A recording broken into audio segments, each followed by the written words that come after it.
Welcome back to another very exciting episode of Getting Dirty with Coach Dalton. I am Coach Dalton. And I'm Graham. Hope that you're ready to get dirty!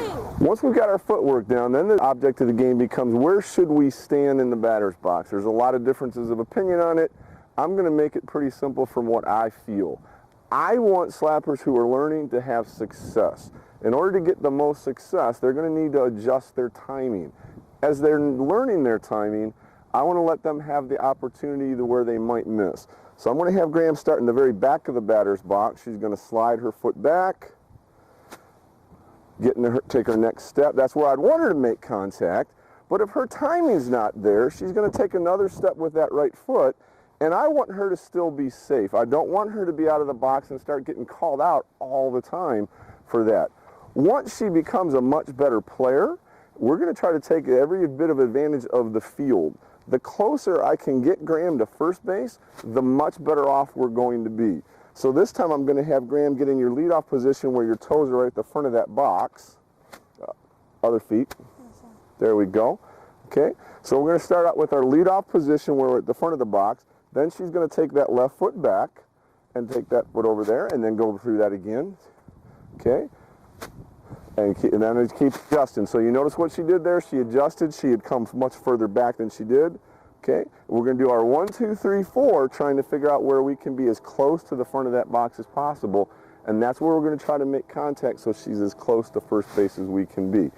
So once Graham starts advancing, she's going to move up from back here to being up here. Most girls with a normal step end up being where their toes are pretty much at that back tip of the plate. That's going to give us the chance to be as close as we possibly can, and we're going to have our best possible chance. But again, it's not until the girls have their timing down that we're going to try to move them up there, because I don't want Brandy, if she... Okay. I don't want to move Graham up here until I know she's got her timing down real well. So I'm going to have you slide, take that step. If her timing's not down and she has to come forward with that next step, I don't want her to get called out. But while we're up here thinking about this, bring that foot, just the right foot back, okay? There's times where the ball's going to be maybe a change-up and she's going to have to hit. I'd love her to be in this nice athletic balanced position because Graham, of all things, is an athlete. So I'd love her to be in this position. There's going to be times she might get that change-up. That foot's going to move in the air. She can make contact. As long as that right foot hasn't planted, she's just fine, and we're going to go with that, okay? So there's going to be times where we practice. I'm going to make her get that foot in the air. So now that we've practiced the footwork over and over and over, and it's muscle memory for you, right? Yep. Now we're ready to actually put a bat in Graham's hands, because at some point she's going to actually have to use a bat in the game. So we're going to hold it up on her shoulder just like she's a hitter. Okay, and we're good to go. One of the key things about her hand placement is going to really depend on her skill level at this point. At Graham's age, she's been practicing this for a while. So she can hold the bat down here where she can have more power, but she still has control because of the amount of effort she's put into practicing. As I work with younger slappers, and if you have younger slappers, you want to give them the best odds for success. So their hands are probably going to be up the barrel a little bit farther. Yeah, it's giving it away. Oh, look, she's a slapper. They'll probably notice she's a slapper by the fact that she's really, really fast and she has red cleats and she's slapped against them in the last 10 tournaments. That probably gives it away anyway. But by having their hands closer to the barrel of the bat, they're going to have a lot more control. Once they practice more and more and more, those hands can come farther and farther and farther down the bat to where it's more of a disguise. So when Graham stands in the batter's box, nobody knows if she's slapping, if she's going to do it soft, if she's going to power slap, or if she's going to swing away, because her hands are going to be closer down towards that knob where she's got all of those weapons at her disposal. The first thing that we're practicing is always just going to be a soft bunt. I'm not worried about a girl learning how to be a power hitter and hitting over the fence as a slapper. If she could hit it over the fence, she probably didn't transition over to becoming a slapper anyway. She's just going to hit for power. What do we care about her speed for? The beauty is that she's got speed, and with Graham's speed, I want to put her in foot races with girls. I don't want to let them hit the ball where they can catch line drives. I want to make them get in a foot race with her. So what we're going to try to do is work first on just soft bunts. I say the term I use is fast feet, soft hands. So she's just going to pull her right foot back and get in her position like she's going to take her lead. That foot comes across. As she gets ready to go to the ball, she's going to slide this hand, her left hand, up the bat, and we're going to be in position. Her eyes are going to be down here, as you see, right at the contact point for the bat.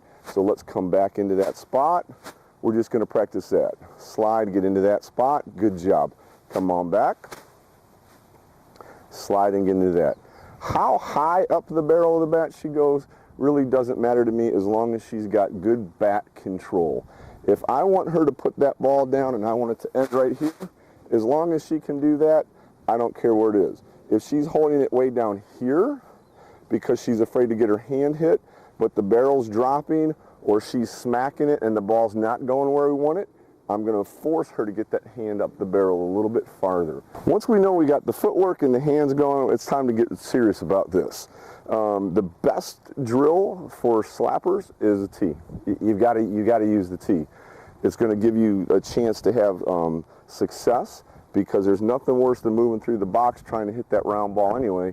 If at least it's sitting on a tee to get started, you can feel what it should be like. You'll notice that I've got this tee set up way outside. Everybody knows who's been slapping a while, that worst pitch for slappers is that low outside pitch, because so many girls pull off. What we should see here is as Brandy takes her footwork and she gets her step, if that shoulder's down and in, she's going to reach this low outside pitch that's a foot off the plate with no problem at all. Let's just go ahead and take our step and get our hands there. Okay? She's not going to have any problem making contact with it at all. What I want to have her do next is she's going to move through here like she's actually slapping. I want to see her get in that position, just catch the ball, let it lay down onto the ground, and then she's going to keep moving her feet. Okay, let's come on back, try that for real. Great job.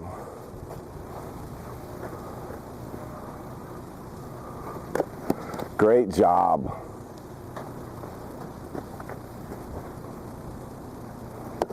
Great job. The reason I've changed the camera angle is because I want to start tossing the balls to Graham now. Once she's practiced enough hitting off the tee, she's got to start seeing it live.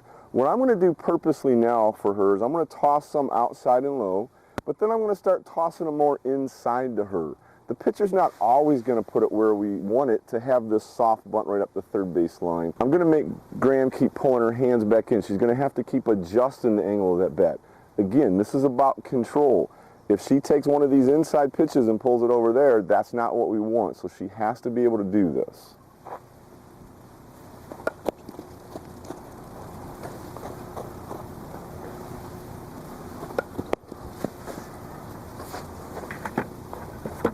Okay, now I'm going to toss it more down the middle of the plate and a little bit higher. She's going to be tempted to try to hit this right back to the pitcher. That's what the pitcher's doing this for. We can't fall for that. Great job. Now I'm going to toss it more inside and really jam her here. She's going to have to keep that bat right in. Great job. For the sake of time, we're not going to go ahead and work off the tee. In real life, I've had Graham work the tee for this next drill just as many times as going that soft bunt up the third base line. The purpose of going up the third base line is to try to force that third baseman who might be playing back to field it. We want her to have to get it right along that line and turn her back on us. There's other times where she's going to play up and that first baseman's going to play up, and you might also have an aggressive pitcher. We're going to actually try to put this right down in the middle to where all of those players are going to converge on each other. And if they don't have a whole lot of skills in communication, we're going to take advantage of that and start making them frustrate themselves trying to figure out who's supposed to get it because it's not so obvious. This time when I'm tossing the ball to Graham, she's going to try to just carry that ball right back up the middle, nice and easy. I want to make sure she's staying on her line as well. She's going to see the ball all the way in the ground, just like we talked about. Great job. Good girl.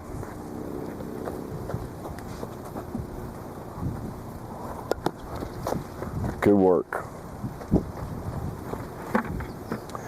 The next thing we're going to work on is trying to go up the first base line. This, to me, is one of the easiest bunts that there is to get on base with, because we generally do this if the first baseman is playing back or the second baseman's playing 10 feet over from the pitcher and she's playing up. Our goal here is to try to take it right down the first base line. I don't want to put it where I put these. I want to make sure that that first baseman would have to come up, who's back, or that second baseman who might be cheating to cover would end up having to get it, and she will have to turn her back on this. The key to this is when the ball comes out here and it's coming forward, she's going to want to swing at that thing. She's going to want to bring it around. What we can't do is we can't do that because it's going to hit it hard. So what I like to have my slappers do is bring it right off their shoulder at the angle that it can't possibly go anywhere but up that first base line. So what I want you to be looking for here is that she brings her bat right off her shoulders into position, that it's got to go that way. It's not going to go anywhere else. I don't want to see her bringing that bat around and wrapping it.